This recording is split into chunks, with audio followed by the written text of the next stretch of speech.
हरे कृष्णा। सभी भक्तों का हार्दिक स्वागत है आज के प्रातःकालीन श्रीमद् भागवत क्लास में। तो हमने कल पढ़ा कि किस प्रकार स्वयं वो मनु अपने पौत्र ध्रुव महाराज से कहते कि तुम्हें उस भगवान की शरण ग्रहण कर लेनी चाहिए, क्योंकि सभी देवता, ब्रह्मा शिव जी अर्थात और सभी देवता भगवान की शरण की ग्रहण ऑलरेडी किए हुए हैं और वो भगवान के बिहाफ पे कार्य कर रहे हैं और भगवान के नियंत्रण में कार्य कर रहे हैं। कोई भी देवता, इस पूरे जगत में कोई भी देवता भगवान से अलग नहीं है। सभी लोग भगवान के नियंत्रण में है। तो ऐसी सिमिलर बात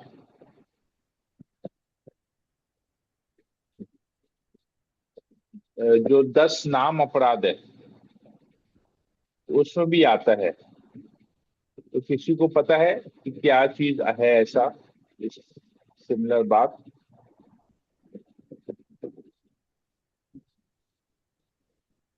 दूसरा नंबर नाम अपराध आता है कि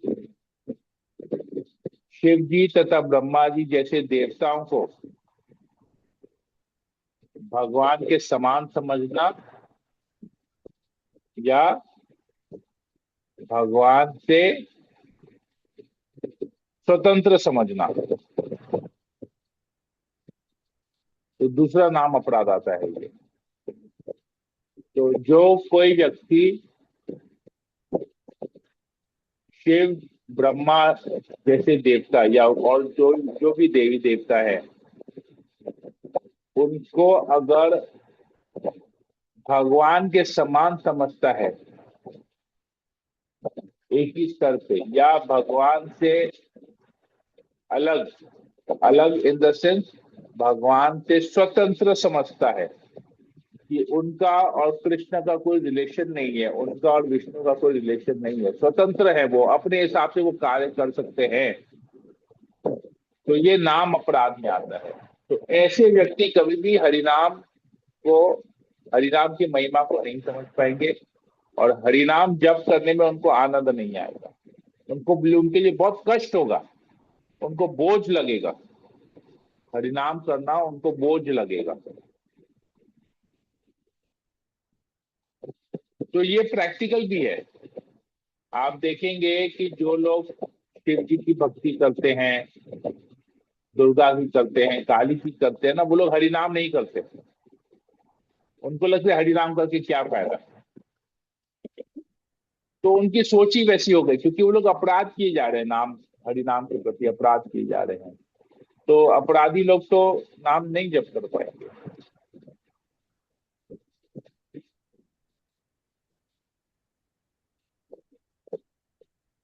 जैसे मैं जानता हूँ, मेरे कुछ कजिन्स हैं, वो लोग कहते हैं शिव ही सब कुछ है, शिव ही सृष्टि करते हैं, शिव ही संहार करते हैं, शिव जी पालन करते हैं, सब कुछ ओम है। अब उनको कौन समझाएगा कि ओम तो एक्चुअली भगवान का नाम है, भगवान के से निकलता है, क्योंकि उन्होंने गीता नहीं पढ़ा है। ऐसा नहीं कि वो लोग कृष्ण को भगवान नहीं मानते, कृष्ण को भी भगवान मानते हैं, विष्णु को भी भगवान मानते हैं, लेकिन कहते हैं शिव जी सबसे ऊपर है, परम है। क्यों कहते हैं ऐसा? क्योंकि उनको शिव जी से सब भौतिक लाभ प्राप्त होता है। आज हमको जिससे फायदा होगा हम उसी को ही बड़ा बना देगा।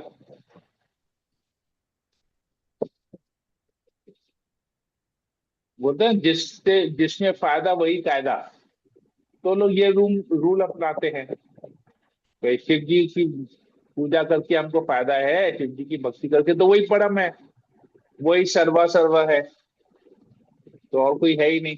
ठीक है, कृष्ण अपनी जगह पे ठीक है, विष्णु अपनी जगह पे ठीक है, लेकिन शिव जी अब अलग है।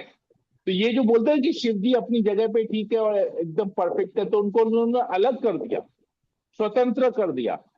तो जैसे ही स्वतंत्र कर दिया तो उनका नाम अपराध हो गया, तो लोग हरिनाम की महिमा को नहीं समझ पाएंगे, हरिनाम भी नहीं कर पाएंगे। तो आप अक्सर देखेंगे अपने जीवन में आप जब भी प्रचार करने गए हैं, लोगों को हरिनाम करवाने गए हैं, वो लोग हरिनाम नहीं करते क्योंकि वो लोग देवी देवता की पूजा में फंसे हुए हैं। देखेंगे, मुख्य कारण, हरिनाम नहीं करने का मुख्य कारण यही होगा कि वो लोग देवी देवता की पूजा में फंसे हुए हैं, जिससे उनका हरिनाम नहीं होता है। तो यहाँ पर क्लियर बताया जा रहा है कि वो लोग स्वतंत्र नहीं है। तो आज हम लोग और यही उपदेश ध्रुव महाराज को भी दिया है कि तुम भी जाओ उसी भगवान की शरण ग्रहण करो। क्यों ऐसा कहते हैं कि ध्रुव महाराज में क्या क्वालिफिकेशन है जो उनको बोल रहे हैं कि उनको शरणागत होना है? इस क्वालिफिकेशन को आज हम पढ़ेंगे। उनकी योग्यता क्या है, उस योग्यता को आज हम पढ़ेंगे। मंगलाचरण कर लेते हैं। ओम ज्ञानतिमिरान्धस्य ज्ञानांजना शलाकया चक्षुरुन्मीलितं येन तस्मै श्रीगुरवे नमः। ओम विष्णुपादाय कृष्णप्रेष्ठाय भूतले श्रीमते जयपताका स्वामिनिति नामिने नमो आचार्य पादाय निताय कृपा प्रदायने गौर कथा धाम दया नगर ग्राम तारिणे नम ओम विष्णुपादाय कृष्णप्रेष्ठाय भूतले श्रीमते भक्ति वेदांत स्वामिनिति नामिने नमस्ते सरस्वती देवे गौरवाणी प्रचारिणे निर्विशेष शून्यवादी पाश्चात्य देशकारिणे हे कृष्णा करुणा सिंधु दीनबंधो जगतपते गोपेश गोपिका कांत राधा कांत नमस्तुते सप्त कांचन गौरांगी राधे वृंदावनेश्वरी वृषभानुसुते देवी कर्मामि हरि प्रिये वांछा कल्पतरुभ्यश्च कृपा सिन्धुभ्येव च पतितानां पावनेभ्यो वैष्णवेभ्यो नमो नमः।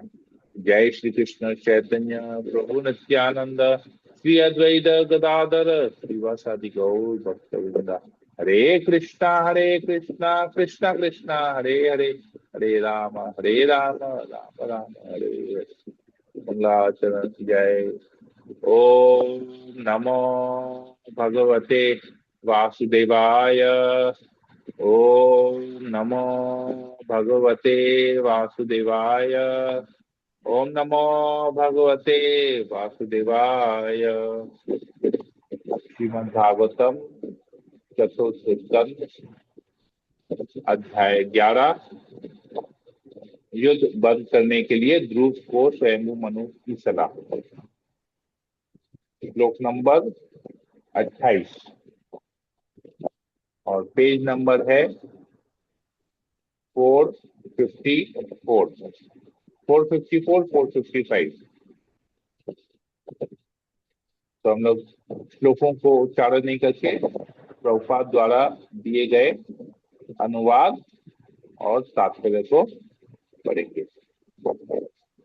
श्लोक नंबर 28। हे ध्रुव, तुम केवल 5 वर्ष की आयु में ही अपनी माता की स्तौत के वचनों से अत्यंत दुखी हुए और बड़ी बहादुरी से अपनी माता का संरक्षण त्याग दिया तथा भगवान का साक्षात्कार करने के उद्देश्य से योगाभ्यास में संलग्न होने के लिए जंगल चले गए थे। इस कारण तुमने पहले से ही तीनों लोकों में सर्वोच्च पद प्राप्त कर लिया है। तो भगवान के लिए भक्ति करना, भगवान का साक्षात्कार करना, अगर ये हम कर पाते हैं अपने जीवन में तो हम क्या होगा, तीनों लोकों में सर्वोच्च पद, मतलब हम स्पेशल बन जाएंगे। जब हम भक्ति करते हैं और अपने भक्ति नहीं, अपने मन के हिसाब से भक्ति नहीं, गाइडेंस में रहते, कि ध्रुव महाराज ने नारद मुनि के गाइडेंस में भक्ति किया, अपने मन से नहीं किया। अपनी माता के कहने पे उन्होंने नारायण की भक्ति की। माता ने कहा तो माता उनकी पथ प्रदर्शक गुरु बन गई। नारद मुनि ने उनको मंत्र दिया तो नारद मुनि उनके दीक्षा गुरु बन गए। शिक्षा गुरु दीक्षा गुरु दोनों बन गए।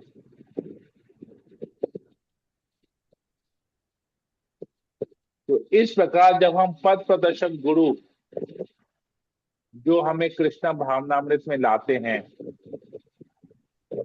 उनका अगर हम रिस्पेक्ट करते हैं, हमारे शिक्षा गुरु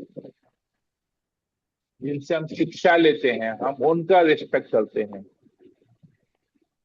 और हमारे दीक्षा गुरु जो हमको मंत्र देते हैं हम उनका रिस्पेक्ट करते हैं, इन सभी के दिए हुए उपदेशों को जब हम जीवन में उतारते हैं तो मैं भी भगवान का साक्षात्कार होगा। और जब हमको भगवान का साक्षात्कार होगा मतलब हम तीनों लोकों में सर्वोच्च पद प्राप्त कर लिए हैं, जो ध्रुव महाराज ने अचीव किया। तो यहां पर तात्पर्य में प्रभुपाद जी लिखते हैं, मनु को गर्व था कि ध्रुव महाराज उनके कुल के वंशाधार थे, क्योंकि जब वे 5 साल के थे तभी उन्होंने भगवान का ध्यान करना प्रारंभ किया और केवल 6 मास में परमेश्वर का साक्षात्कार कर लिया। वस्तुतः ध्रुव महाराज मनुवंश के अथवा मनुष्य परिवार के भूषण हैं। मनुष्य परिवार का प्रारंभ मनु से होता है। संस्कृत में मनुष्य शब्द का अर्थ है मनु की संतान। ध्रुव महाराज न केवल स्वयंभू मनु की कुल की कीर्ति है, वरना वे संपूर्ण मानव समाज की कीर्ति है, क्योंकि ध्रुव महाराज ने पहले ही भगवान के समक्ष समर्पण कर दिया था। अतः उसने विशेष अनुरोध किया जा रहा था कि ऐसा कुछ न करो जो शरणागत के लिए अशोभनीय हो। तो हम भी जब भक्ति करते हैं तो हमको भी बड़े सोच समझ के ऐसे कार्य करने होते हैं जो हमारी भक्ति में बाधा नहीं बने, जो लोगों की नजर में गलत नहीं हो। ये तो बोलेंगे, क्या बोलेंगे, भक्त होके ऐसा करता है, शर्म नहीं आता है? कैसा भक्त है जो ऐसा कार्य कर रहा है? तो निंदनीय कार्य हमको नहीं करना चाहिए। और ये निंदनीय का सबसे सबसे पहले हमारे आचरण द्वारा ये रिफ्लेक्ट होता है, इसका प्रदर्शन होता है। होगा हम आचरण गलत रहेगा, वैष्णव तिलक लगा के रखे हैं, कंठी पहन के रखे हैं, हाथ में माला लेके जप कर रहे हैं, हरिनाम कर रहे हैं, लेकिन आचरण गलत है तो सब कुछ गड़बड़ हो जाएगा। तो यहाँ पर ध्रुव महाराज का अचीवमेंट है कि उन्होंने 5 साल की उम्र में 6 महीने की तपस्या में भगवान का साक्षात्कार किया। What a great achievement. लेकिन वो क्या कर रहा है? लोगों को मार रहा है, बदला ले रहा है, गुस्सा कर रहा है। तो बदले की भावना नहीं होनी चाहिए। अगला श्लोक, अतः हे ध्रुव अपना ध्यान परम पुरुष अच्युत ब्रह्म की ओर फेरो, तुम अपनी मूल स्थिति में रहकर भगवान का दर्शन करो। इस तरह आत्म साक्षात्कार द्वारा तुम इस भौतिक अंतर्मय को क्षणिक पाओगे। तो जब हम भगवान का ध्यान करते हैं, भक्ति करते हैं, भगवान के बारे में चिंतन करते हैं, तब हमको वास्तविक रूप में भौतिक और आध्यात्मिक में क्या डिफरेंस है वो हमको समझ में आता है। तब हम भौतिक चीजों के प्रति अनासक्त हो जाते हैं, विरक्ति उत्पन्न हो जाती है।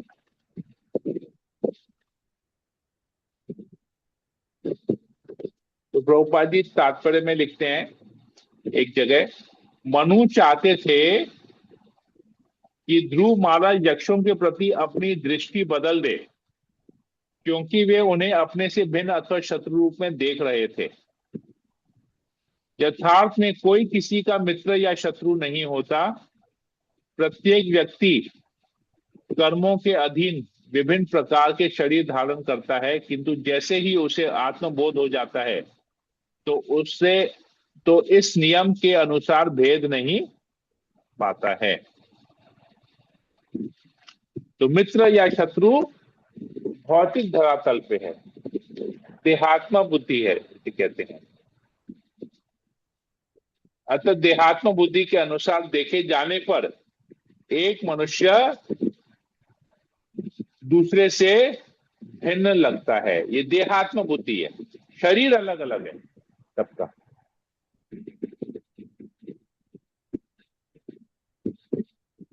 पहले से मुक्त भक्त को बाह्य शरीर में भेद नहीं दिखता। वह समस्त जीवात्माओं को भगवान के नित्य दास के रूप में देखता है।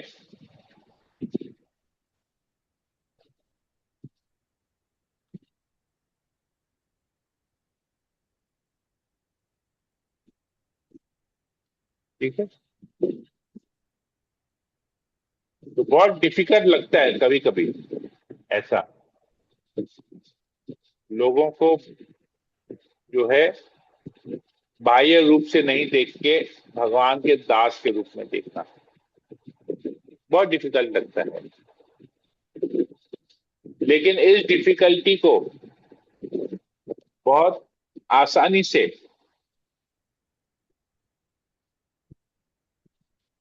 पार किया जा सकता है। ये सोच को,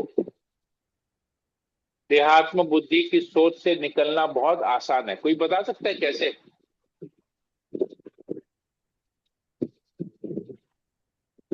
कोई बता सकता है, बताना चाहेगा या अपना मत यहाँ पर देना चाहिए कैसे देहात्म बुद्धि से निकल सकते हैं? हिंट तो यहीं पर ही दिया गया है, जीवात्माओं को भगवान के नित्य दास के रूप में देखना। अगर ऐसा देखते हैं तो देहात्म बुद्धि से निकल जाएंगे, किसी के प्रति ईर्ष्या नहीं होगी। लेकिन भगवान के नित्य दास के रूप में कैसे देखेंगे? प्रैक्टिकली कोई बता सकता है कि ये कैसे संभव है? हरे कृष्ण प्रभु जी, दंडवत प्रणाम। प्रभु ऐसे ही देखेंगे कि हम जो भी कार्य करेंगे उसे हम कृष्ण से और गुरु से कनेक्ट करेंगे, तो हम है ही कहाँ, ऐसा है इसका। ये तो अपने लिए आ गया। इधर है अच्छा, दूसरों को देखना। अपना तो देख ही रहे हैं, दूसरों को देखना, ममे अपने वांस आप को जीव तो लोग के समझ ही रहे हैं भगवान कि बोल रहे हैं ना। कृष्ण के नित्य दास है। दूसरों के लिए हम हाँ, कैसे इधर आ ममे रहे हैं वांस, एक कि सेकंड। भेद नहीं दिखता। भगवत गीता में जैसे भगवान बोल रहे हैं ना, भेद ममे नहीं, वांस जीव लोग के जीव भूत, तो इसमें हम देखेंगे कि सब कोई भगवान के अंश है, तो इसको हम प्रणाम करेंगे, चाहे वो कोई नहीं, भी हो। ये तो फिलोसफी हो गया। ये फिलोसफी तो सेम चीज दे रहे हैं। मैं इसको फिर प्रैक्टिकल पूछ रहा हूँ, प्रैक्टिकल हम कैसे कर पाएंगे? फिलोसफी तो सब कोई प्रैक्टिकल झाड़ देता है कि ये फिलोसफी है, ये फिलोसफी, ये फिलोसफी है। लेकिन प्रैक्टिकल देखेंगे आप सब जगह ना, बहुत फिलोसफी मिलेगा। फिलोसफी झाड़ने के लिए बहुत लोग हैं, लेकिन एप्लीकेशन करने में बहुत कुछ कुछ गिने चुने लोग हैं जो इसको अप्लाई कर पाते हैं। तो मैं एप्लीकेशन के बारे में पूछ रहा हूँ, कोई बता सकता है? मैं यहाँ पर एक मत दे सकता हूँ, आप लोग खाली बताएंगे कि ये मत सही है कि नहीं है, जिसमें हम हमेशा दूसरों को अगर भक्तों की ही बात कर लेते हैं, फिलहाल दूसरों को भक्तों का ही बात कर लेते हैं, तो भक्तों को भगवान के कि सबसे पहले आता है कि हमको भक्त, यहाँ पर प्रॉब्लम क्या है, भक्तों के बीच में लड़ाई झगड़ा। जब भक्तों के बीच में लड़ाई झगड़ा होगा तो भक्त और अभक्त के डिफरेंस कहाँ रहा? तो हमको तो सबसे पहले भक्त और अभक्त के बीच में भेद करना होगा। तो जब हम दूसरे किसी भक्त के सेवा के बारे में खाली चर्चा करेंगे, सेवा के बारे में चर्चा करना मतलब उनकी सेवाओं को ग्लोरीफाई करना, कि ये फलाना फलाना प्रभु जी या फलाना फलाना माता जी पता है इतना सेवा करते हैं, ऐसा करते हैं, वैसा करते हैं, ऐसा करते हैं, वैसा करते हैं, बार बार ये चीज बोलेंगे उसके बारे में। किसी भक्त की सेवाओं को ग्लोरीफाई करेंगे तो क्या होगा, उसको भगवान के नित्य दास के रूप में देख सकते हैं। सेवा कौन करता है? दास ही तो सेवा करता है। सेवा करने वाले को ही तो दास कहते हैं। जो मेवा खाएगा उसको दास बोलेंगे? वो तो प्रभु हो गया। फिर सेवा करने वाले को दास बोलेंगे। तो जब हम किसी की सेवाओं को हमेशा ग्लोरीफाई करते हैं, हमेशा उनकी सेवाओं के बारे में ही चर्चा करेंगे, तो उसको भगवान के नित्य दास के रूप में हम देख सकते हैं। ये हो गया प्रैक्टिकल। लेकिन जैसे ही उनकी सेवाओं में त्रुटि निकालेंगे, उनकी सेवाओं की निंदा करेंगे, गलतियां निकालेंगे, तो क्या होगा, हम अपने आप को उससे बड़ा समझेंगे, तभी उसमें गलती निकाल रहे हैं।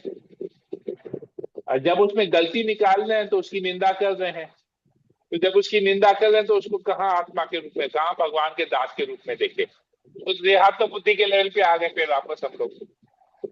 समझ में आया प्रैक्टिकली कैसे ये चीज संभव है?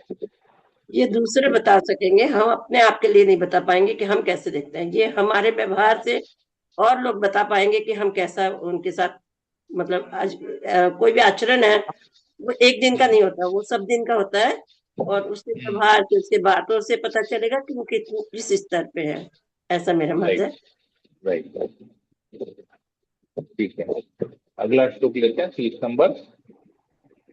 इस प्रकार अपनी सहज स्थिति प्राप्त करके तथा समस्त आनंद के सर्वशक्ति संपन्न आगार तथा प्रत्येक जीवात्मा में परमात्मा में स्थित परमेश्वर की सेवा करके तुम तुरंत ही मैं तथा मेरा के माया जनित बोध को भूल जाओगे। तो मैं और मेरा सबसे बड़ा प्रॉब्लम इस भौतिक जगत में, भागवतम में बार बार आता है ये बात, श्लोकों में ही आता है, मैं और मेरा की भावना, अहम ममा जिसे कहते हैं, अहम और ममा।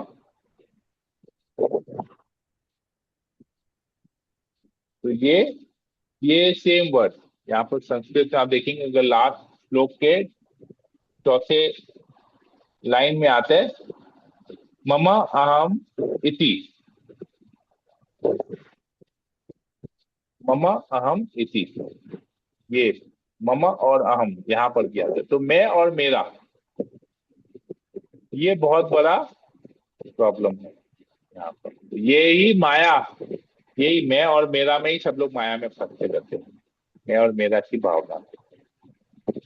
तो कहते हैं कि परमात्मा, जो परमात्मा सभी जीवों के हृदय में स्थित है, उस परमेश्वर की तुमको सेवा करनी पड़ेगी। जब उस परमेश्वर की सेवा करोगे तो मैं और मेरा, अहम ममा के जो प्रॉब्लम्स हैं उससे तुम निकल जाओगे। अगला श्लोक पढ़ते हैं, 31। हे राजन, मैंने तुम्हें जो कुछ कहा है उस पर विचार करो। यह राग पर औषधि के समान काम करेगा। अपने क्रोध को रोको, क्योंकि आत्मबोध के मार्ग में क्रोध सबसे बड़ा शत्रु है। मैं तुम्हारे मंगल की कामना करता हूं, तुम मेरे उपदेशों का पालन करो। तो ये जब अभी मैं ये जब पढ़ा, ये वाला जो ट्रांसलेशन है ये पढ़ा, तो मुझे तुरंत गुरु महाराज का और प्रभुपाद का स्मरण हो गया। तो गुरु महाराज हमेशा कहते हैं कि मैं हमेशा अपने शिष्यों की मंगल की कामना करता हूं। मैं भगवान से हमेशा, राधा माधव से प्रार्थना करता हूं कि मेरे जितने भी, मेरे सारे शिष्य का मंगल हो।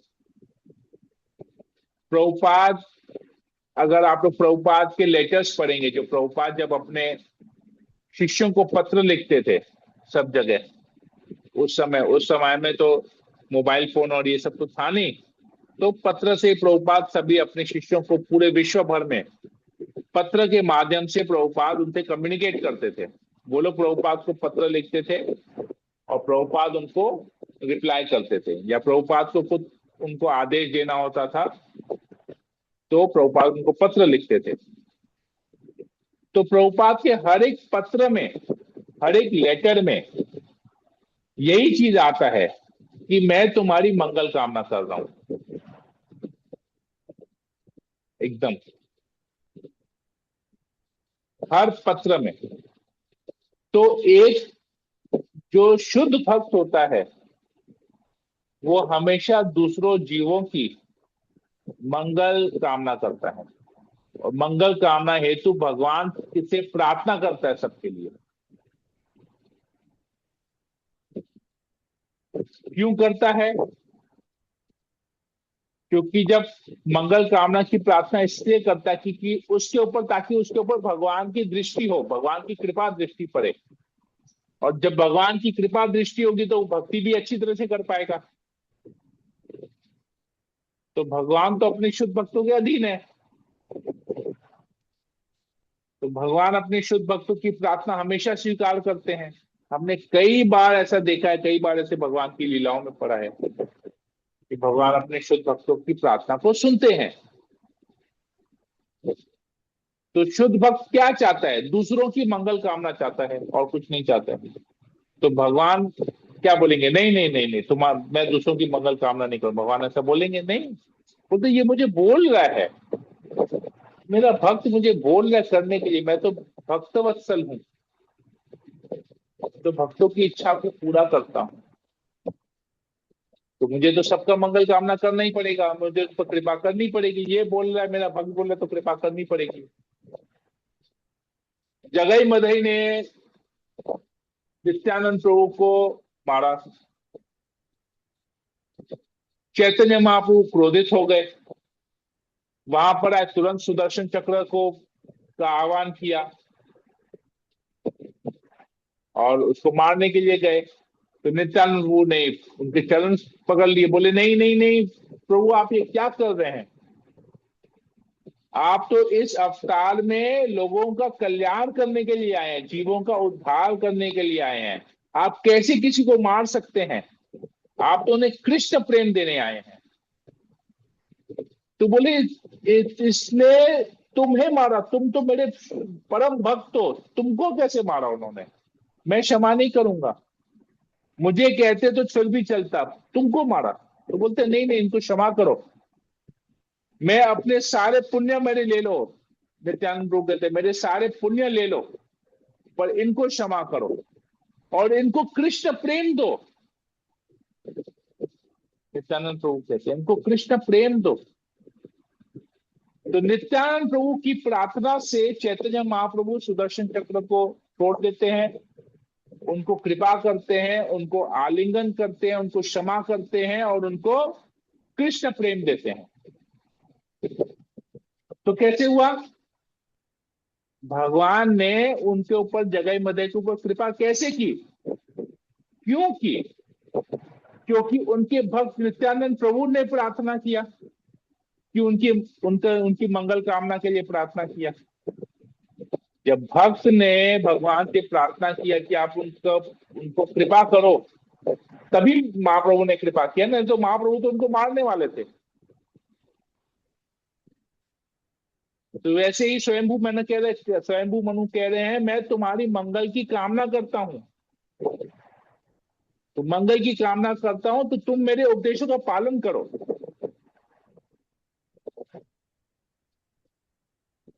और भक्ति करो। तो हम भी जो भक्ति कर पा रहे हैं, ये हमारे गुरु महाराज जो हमारे मंगल की कामना कर रहे हैं, भगवान से प्रार्थना करते हैं हमारे लिए सब प्रतिदिन, तभी हम भक्ति कर पा रहे हैं। तो ये हमको हमेशा याद रखना पड़ेगा, ज्ञात रखना। तो इसलिए हमको हमेशा अपने गुरु वर्ग के प्रति हमेशा उनका धन्यवाद, कृतज्ञ होना पड़ेगा। उनके कृतज्ञ बने रहेंगे कि उनकी कृपा से ही हम कर पा रहे हैं, तो उनके कृतज्ञ बने रहेंगे। तो जब कृतज्ञ बनेंगे तो विनम्र भी बनेंगे। कृतज्ञता व्यक्त नहीं करेंगे तो विनम्रता भी व्यक्त नहीं होगी, ये हमको समझना पड़ेगा।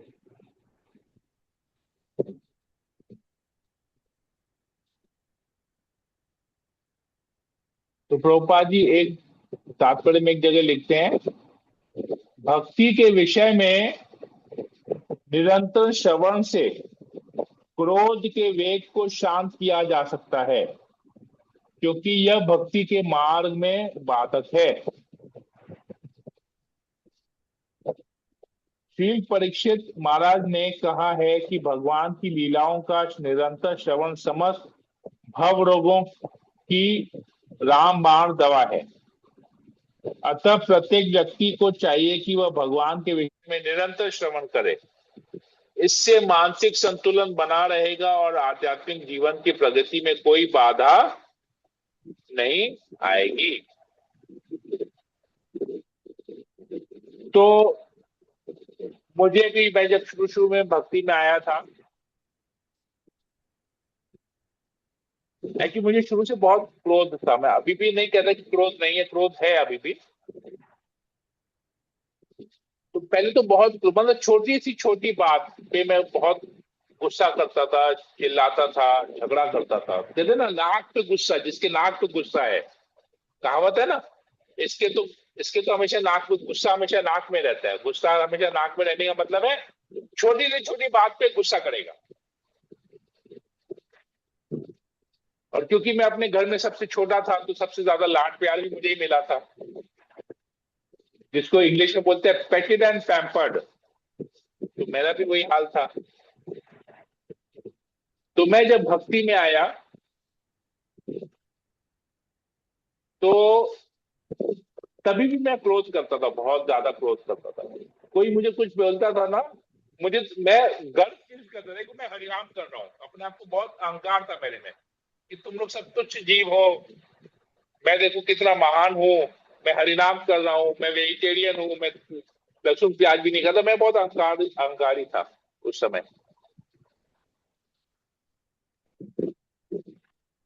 तो मैं छोटी छोटी बात पे गुस्सा कर, मैं तुम लोग को क्या पता, बेवकूफ हो, ये हो वो, ऐसे ऐसे मैं बोलता था सबको, बहुत बहुत चिल्ला चिल्ला के बोलता था।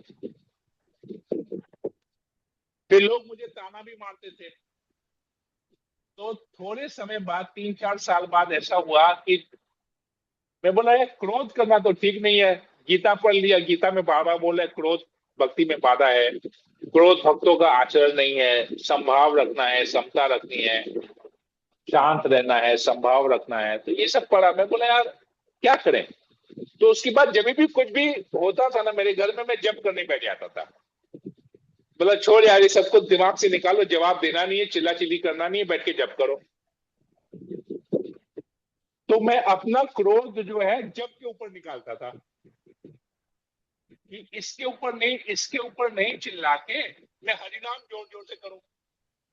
तो जब हरिनाम जोर जोर से करता था तो मेरे घर वाले समझ जाते थे गुस्सा में है, इसको भी कुछ मत बोलो।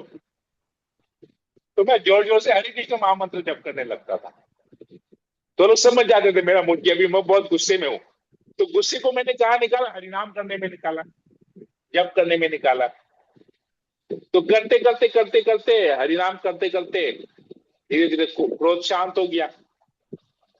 आवाज वही है, आवाज तो उतना ही जोर था, लेकिन दूसरे के ऊपर नहीं चिल्ला के हरिनाम जोर जोर से बोलने लगा, तो चेंज हो गया। तो धीरे धीरे धीरे धीरे अभी क्रोध ज्यादा होता नहीं है। लोग कितना कुछ बोलते हैं, ठीक है, समझ आते, ठीक है उनकी बुद्धि कम है, चलो बोलने तो नहीं समझते, ठीक है चलेगा, तो कोई दिक्कत नहीं है। क्या करूंगा उनको बोल के, चिल्ला के क्या करूंगा। तो अपना एनर्जी हरिनाम के ऊपर यूज करूं। तो इसलिए कहते हैं, जब हम श्रवण करते हैं, निरंतर श्रवण करते हैं, चाहे वो हरिनाम का श्रवण हो, चाहे भागवत का श्रवण हो, चाहे गीता का श्रवण हो, तो क्या होगा, क्रोध कंट्रोल में आएगा, मानसिक संतुलन बना रहेगा। क्योंकि क्रोध में सबसे पहले मानसिक संतुलन ही गड़बड़ होता है, और आध्यात्मिक जीवन की प्रगति में कोई बाधा नहीं आएगी। तो ये प्रैक्टिकल है जो हम लोग यहाँ पर समझ रहे हैं। ठीक है, हरे कृष्णा। तो यहीं पर ही रखते हैं। तो 2 प्रैक्टिकल हमने बातें यहाँ पर आज पढ़ी। सबसे पहला कि दूसरों की हमेशा प्रशंसा करना, उनकी सेवाओं के बारे में हमेशा ग्लोरीफाई करना, उनकी सेवाओं के बारे में ग्लोरीफाई करेंगे तभी हम उसको भगवान के सेवक के रूप में, दास के रूप में देख पाएंगे, नहीं तो देहात्म बुद्धि के रूप में देखेंगे। और दूसरा, क्रोध आता है तो क्रोध को भगवान की सेवा में लगाना, हरिनाम की सेवा में लगाना। तो ऐसा करेंगे तो हमारा क्रोध भी शांत होगा, भक्ति में जो बाधा है वो भी दूर होगी और हमारे आध्यात्मिक जीवन में प्रगति होगी। ठीक है, हरे कृष्णा। किसी को कोई प्रश्न हो पूछ सकते हैं, कुछ कमेंट हो बोल सकते हैं। 5 मिनट लेंगे फिर सेशन को एंड करेंगे। प्रश्न है किसी को? हरे कृष्णा प्रभु जी, धन्यवाद प्रणाम। हरे कृष्णा, बोलिए। प्रभु जी, जो आप क्रोध वाला बोले हैं बहुत अच्छा बोले हैं कि मतलब हम लोगों को जो क्रोध में एनर्जी हम लोग मतलब निकाल देते हैं, वही एनर्जी हम लोग मैंने भक्ति में निकाले, मैंने गीता पढ़ने में, जप करने में मतलब निकाले। मतलब अगर निकालना ही है मान लीजिए जैसे क्रोध, तो उस पे मैंने एनर्जी अपना दें, तो ये मतलब बहुत मैंने अच्छा है। लेकिन वो कंट्रोल हो जाता है ना प्रभु जी, क्रोध आने से तो कंट्रोल ही नहीं होता है, कभी कभी ऐसा हो जाता क्रोध है। आने से कंट्रोल नहीं होगा, ऐसे तो बोल रहे क्रोध आएगा तो हरिनाम लेके चिल्ला चिल्ला के हरिनाम कीजिए, हाँ, तो अब वही अब तो हम क्या लोग करेंगे कि जब क्रोध क्रोध कंट्रोल में आएगा। करना हरिनाम में है, इतना पावर है कि क्रोध कंट्रोल में आ जाएगा। कंट्रोल हो जाएगा। ये हम भी मैंने अब कोशिश करेंगे। कभी कभी हो जाता है प्रभु जी, हाँ। तो शांत होता नहीं है कभी कभी। हम लोग वही सोचते हैं इतना भक्ति राम बाण का काम करेगा ये। समझ में नहीं आता है, लेकिन राम बहुत बाण है कि मैंने वही एनर्जी उधर हम लोग लगा सकते हैं। हरे कृष्णा प्रभु। प्रयास करना पड़ेगा, प्रयास करना। हरे कृष्णा प्रभु जी, धन्यवाद। हरे कृष्ण। प्रभु जी, मेरे को फर्स्ट में जो शुरू में ये हुआ ना रियलाइज, से आपने बोला कि जो देव देवता में फंसे हुए हैं वो जल्दी से हरि नाम नहीं कर पाते। मैं भी पहले सोचती थी लोग कितना लोग माने 2-2 घंटा मंगल पाठ में चले जाते हैं, भजन कीर्तन में चले जाते हैं, और हम लोग को सब कोई बोलेंगे तुम लोग 2 घंटा सुबह मॉर्निंग में 16 माला करते हो, इतना टाइम देते हो। मैं उन लोग को बोलती भी थी तो आप लोग भी तो कितना 4-4 घंटा ये कांवड़ चढ़ाते हो, इतना परिक्रमा करते हो, निशान चढ़ाते हो, वो भी तो 4 घंटा लगता है आप लोग को, और हम लोग 2 घंटा करते हैं कीर्तन। पर उन लोग को समझ ही नहीं आता था, उन लोग कभी हरि नाम लेते ही नहीं है। और जो जैसे छोटे बच्चे, उन लोग को जैसे भी बताएंगे ना कि आप लोग को हरि नाम लेना, वो लोग बहुत जल्दी आ जाते हैं कि इसमें चैंटिंग करने में, कि वो लोग देव देवता में नहीं फंसे हुए हैं अभी। घर में मैड लोग भी आती है, उन लोग को भी बोलेंगे फट से चैंटिंग करने लग जाएंगे। किंतु जो और बाहर के लोग हैं जो भजन कीर्तन में फंसे हुए हैं, उन लोग को कितना भी बोलो 4 घंटा भजन कीर्तन में चल जाएगी, इतना वो दूर दूर करके, पर जल्दी से हरि नाम नहीं लेते। तो उससे हमको आज का क्लास में बहुत अच्छा से समझ में आया जी कि देव देवता में लोग फंसे हुए हैं, इसीलिए लोग हरि नाम नहीं ले पाते हैं। राइट, ये नाम अपराध में आ गया ना वो, हम्म। इसलिए हरि नाम नहीं कर पाएगा। जो नाम अपराध करेगा और हरि नाम नहीं कर पाएगा, दिक्कत होगा उनको।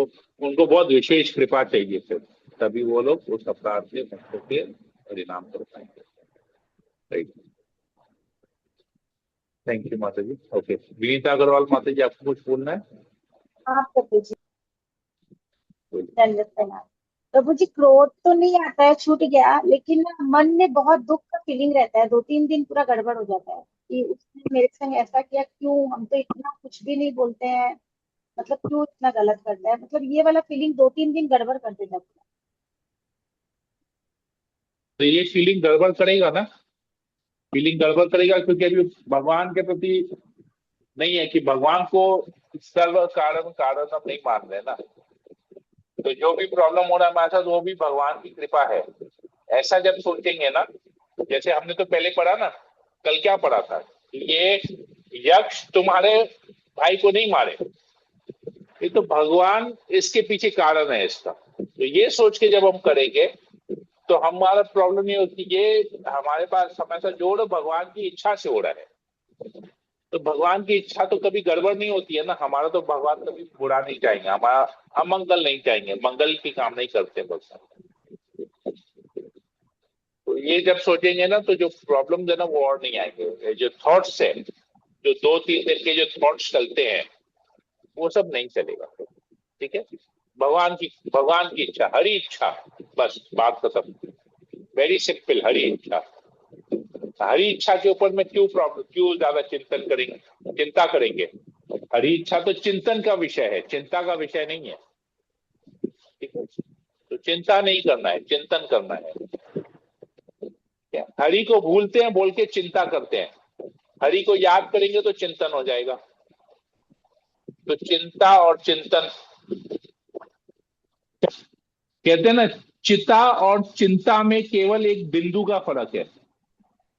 चिता एक बार जलाती है, चिंता रोज रोज जलाती है। तो एक बार जलना और रोज रोज जलना से अच्छा चिंतन करें, जले ही नहीं, ठीक है ना। तो चिंतन, एक और न को ऐड कर दो, चिता में एक बिंदु को ऐड कर दो तो चिंता हो जाती है, चिंता में एक न को ऐड कर दो चिंतन हो जाता है। तो चिंतन करें ना। तो उस चिंतन में जो न ऐड होता है वो कृष्ण का न ऐड होता है। तो हो गया, ठीक है, क्लियर हुआ माता जी?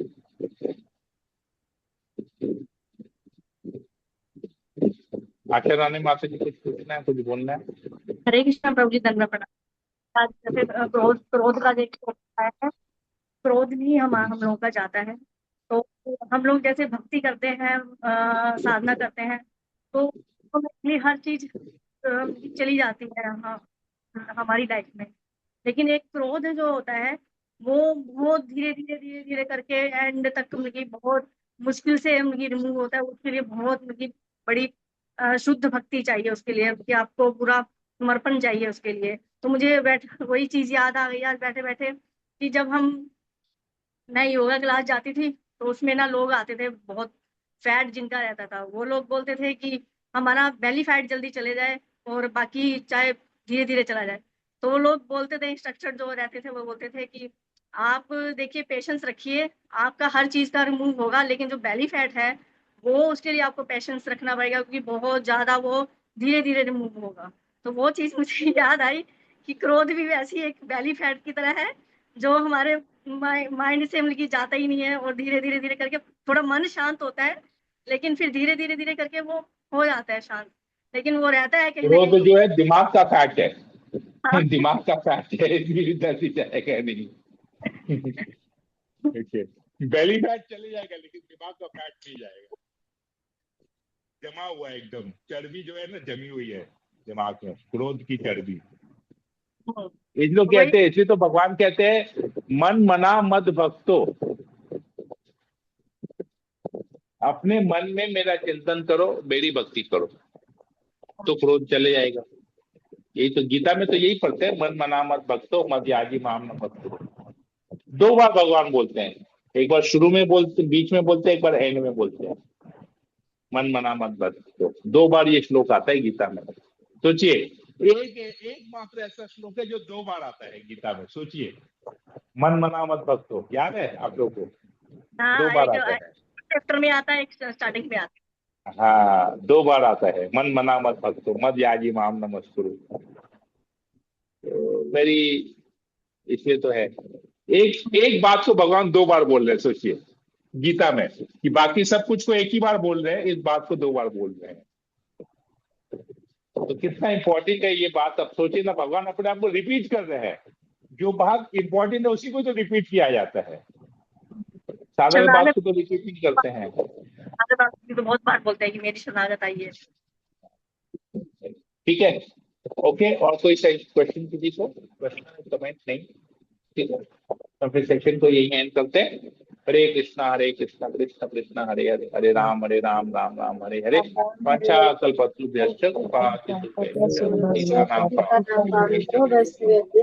समेत भक्तवृंद की जय, जगत गुरु श्रील प्रभुपाद की जय, श्रीमद् भागवतम की जय।